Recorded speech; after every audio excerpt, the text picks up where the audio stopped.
Bonjour à tous, savez-vous que derrière un comportement, il y a toujours une intention positive? Bonjour à tous, je suis Véronique Chaput, sophrologue praticienne en hypnose et bioénergétique. Et effectivement, derrière notre comportement, même si celui-ci ne semble pas adapté, il y a toujours une intention positive. Alors il n'est pas nécessaire non plus de séparer l'intention et le comportement. Notre inconscient a une intention positive, même si ce comportement ou la réaction que l'on va mettre ne sont pas satisfaisants, voire même quelquefois complètement à l'opposé de nos besoins.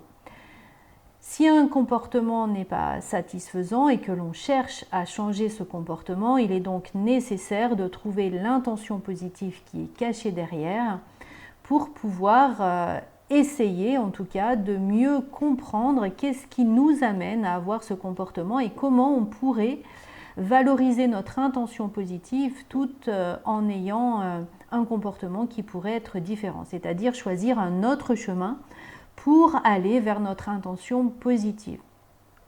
Et il y a toujours un autre moyen à utiliser. De pouvoir ainsi commencer à accepter cette problématique qui va se poser à nous.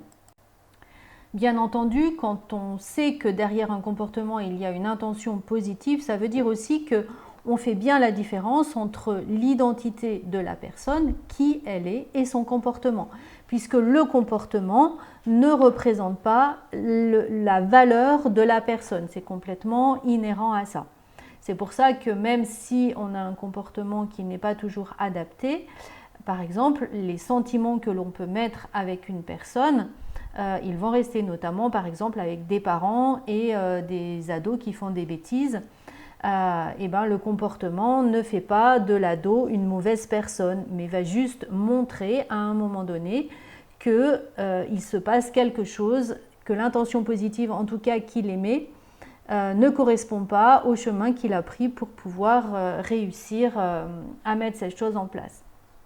Par exemple, si je veux absolument être tranquille et ne pas être embêtée, peut-être que chaque fois que quelqu'un va venir taper à ma porte ou m'ennuyer, peut-être que je vais montrer de la violence, peut-être que je vais montrer de l'insatisfaction, peut-être que je ne vais pas parler, peut-être... En tout cas, je vais mettre en place quelque chose tout simplement parce que j'ai juste envie de tranquillité, j'ai juste envie d'être seule. Pour autant, je ne suis pas forcément l'homme des cavernes, le gronchon. C'est peut-être juste que le soir, à partir de 19h, j'ai juste besoin d'être tranquille. Donc ça peut expliquer comme ça des comportements que l'on ne comprend pas. Par exemple, quelqu'un qui va tout le temps fuir, qui se dit qu'il n'a pas confiance, peut-être que l'intention positive, ce n'est pas d'écraser les autres. Peut-être que l'intention positive de son inconscient, c'est de le protéger contre une humiliation, parce que peut-être qu'il a vécu une erreur quand il était petit et qu'il a eu l'impression qu'on se moquait de lui. Donc du coup, maintenant, je ne mets plus en place, je n'essaye plus tant que je ne sais pas faire, et comme ça, je me protège d'une certaine humiliation ou qu'on puisse me dire que je fais mal les choses. Par exemple, on peut le voir beaucoup sur les étudiants qui, quelquefois, préfèrent ne rien faire que de faire quelque chose qui pourrait ne pas être complètement juste ou pas complètement abouti. Et là, l'erreur, effectivement, même si leur inconscient souhaite que derrière ce « je ne fais pas » parce que ça va peut-être pas être juste, ça va entraîner une réaction qui va aller contre leur intention positive, et c'est là où il faut absolument recadrer, aider, comprendre l'intention positive qui est derrière pour permettre à la personne de pouvoir appliquer une nouvelle méthode, trouver un nouveau comportement qui va être adapté à son intention positive. Souvent, dans l'intention positive, c'est vraiment les peurs qui sont présentes, et l'inconscient essaye en tout cas de masquer ces peurs par les peurs, essaye de masquer quelque chose que l'on n'a pas envie de faire, qu'on pense ne pas pouvoir faire parfaitement en tout cas. Parce que le but de tout apprentissage, c'est effectivement de commencer et de savoir que, ben oui, on va faire des erreurs et c'est juste normal de faire des erreurs. Et ces erreurs vont aboutir à quelque chose de meilleur. Donc pensez bien que chaque fois que vous avez un comportement qui semble inadapté ou que l'autre a un comportement qui est inadapté, ce qui est intéressant, c'est vraiment de se rendre compte de qu'est-ce qui se passe et quelle est l'intention qui est cachée derrière. On peut le voir aussi, j'ai oublié de vous le dire, avec des maladies, par exemple des personnes qui pourraient somatiser, c'est-à-dire caractériser leurs émotions au niveau de leur corps.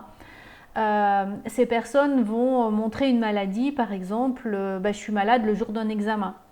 Et finalement, l'intention cachée, c'est au cas où je ne réussisse pas l'examen, j'ai une excuse pour pouvoir dire que je ne l'ai pas réussi. Ou je suis malade, donc je ne peux pas aller à l'école parce que sinon, je n'ai pas d'excuse pour y aller. Donc l'intention cachée, c'est de rester à la maison tranquille. Et là, peut-être aller un petit peu plus loin pour voir qu'est-ce qui fait que la maison est plus cocooning et me rassure plus que le fait d'être en bonne santé et par exemple d'aller à l'école.